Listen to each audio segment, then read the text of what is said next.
How you doing? This is me, Mr. Black, and this time I disguise myself as Samuel L. Jackson's character. And of course you remember quoting his famous line from Ezekiel 25:17.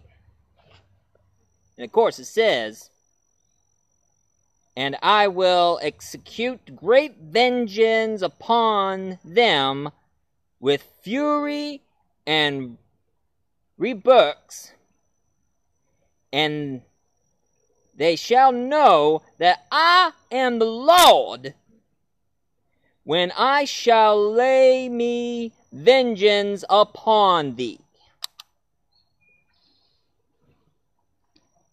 Of course, that's just my, but of course, that's exactly what I quote from the Bible. I mean, have you guys read the Bible? Of course, most of you do, because most of you are watching this on my church friends. And of course, today I'm going to be reviewing a movie. It's not exactly a sequel to Reservoir Dogs, but it's actually a spin-off to Reservoir Dogs. And it's really a good movie, a lot better than Reservoir Dogs.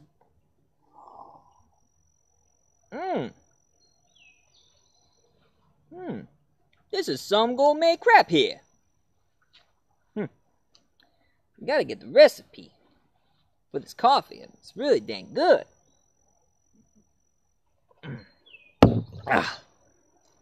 And of course, the movie I'm going to be reviewing for you today is Pulp Fiction, a special 2-disc special that I got. Now, Pulp Fiction was a lot better movie than Reservoir Dogs. Of course, Reservoir Dogs was not that bad. And of course, this movie is a spin-off to Reservoir Dogs, because here's a little something that none of you never even know. That the crime boss in this movie, his name is Mr. Wallace. And if you remember Reservoir Dogs, the leader of the whole robbery heist, they all work for Mr. Wallace. And that's why they mentioned his name in Reservoir Dogs, and then they revealed him in this film. And of course, you know, Uma Thurman is in it, and she's supposed to be playing Mr. Wallace's girlfriend, who was once on a pilot, but it was never been on air. And here's a little something you didn't even know. Michael Manson's character? Well, John Travolta, he's in this movie, and one thing not many people know, that John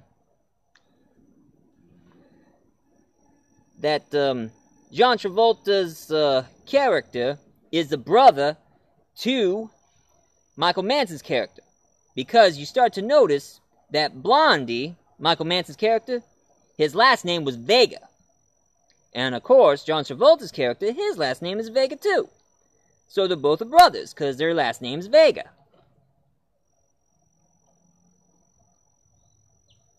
And of course, the most weirdest thing about this movie is that they're trying to get a suitcase, and the locker combination to the suitcase is 666. Sign of the devil. I'll be dang. But of course, one thing about the suitcase is it had the symbolic glow of light. But of course, not many people don't even know what it is, because it never shows it. So it's up to the people to guess what it is. And they get a lot of letters from the fans saying that it might be Mr. Wallace's soul. And the reason why he has a band-aid in the back of his neck is because maybe somebody took his soul out from there and put it in the suitcase. Or it must be some kind of valuable gold. Or maybe diamonds. Who knows? Man, I was so hoping for diamonds. Or maybe a delicious corned beef sandwich. And of course, in this movie, it focused more on redemption. Because there's a lot of characters in it. You have Bruce Willis, who's supposed to be a boxer, Mr. Wallace told him that he wanted him to take a fall during the fight. But sadly, Bruce Willis didn't want to take the fall, because instead he beats up the boxer and didn't even know that he beat him to death. So pretty much his opponent died during the boxing match. And now he's hiding from Wallace. And of course, surprisingly, he meets Mr. Wallace, and they ended up meeting a redneck who works in a pawn shop. And I don't mean porn, I mean pawn shop. You know, one of those places where you get money from things that might worth a lot of money.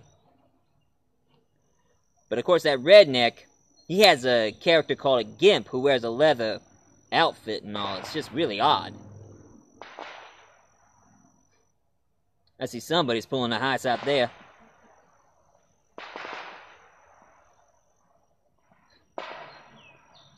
It's a good thing I'm not involved.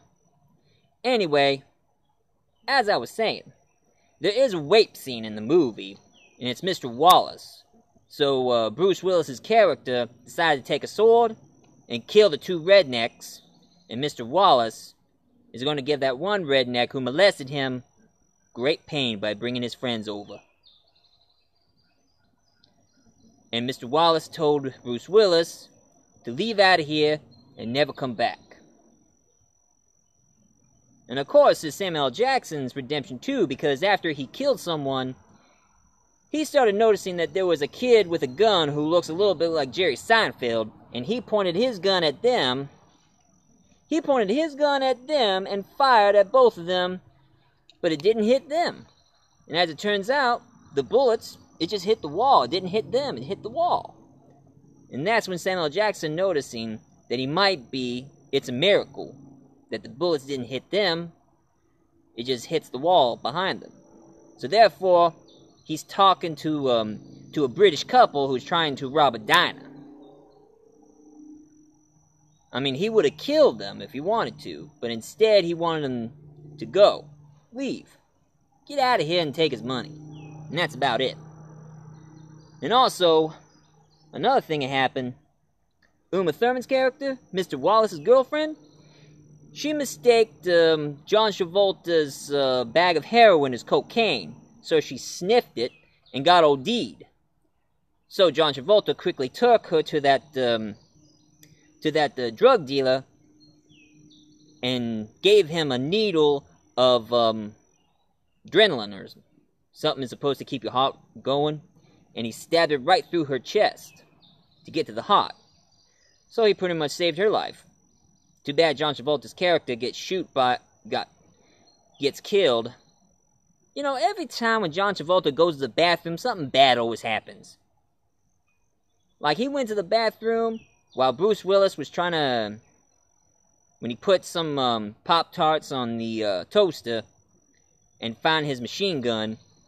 And as John Travolta came out of the bathroom with a Pulp Fiction book on his hand, they both looked at each other, and Bruce Willis, he just killed John Travolta dead. That sucker dead. Anyway. And of course you don't know what Pulp Fiction is. I mean, of course the movie was called Pulp Fiction, but it has the same sort of thing what Pulp Fiction books are. I mean, if you guys don't know about the 30s and 40s, Pulp Fiction were like Reader's Digest size books. They're magazines full of short stories. And every story it has in there, they always have horror stories, crime stories, supernatural stories, action stories. You know, things like that.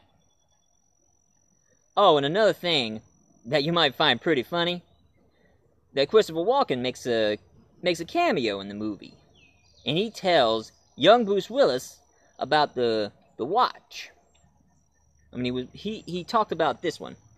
You know, this watch was given to your great-great-grandfather during World War II, and now it's given to your father. And of course, your father, he didn't want the Vietnamese to get their grimy hands on it. So he hid it in one place and never find it, up his butt. And of course your father died during the war. So I took the watch, and I hid it where they cannot find it, up my butt. I walked around with this uncomfortable hunk of metal up my butt for a long time, and now it's yours. Now you know why I don't feel like going to the proctologist. Ugh.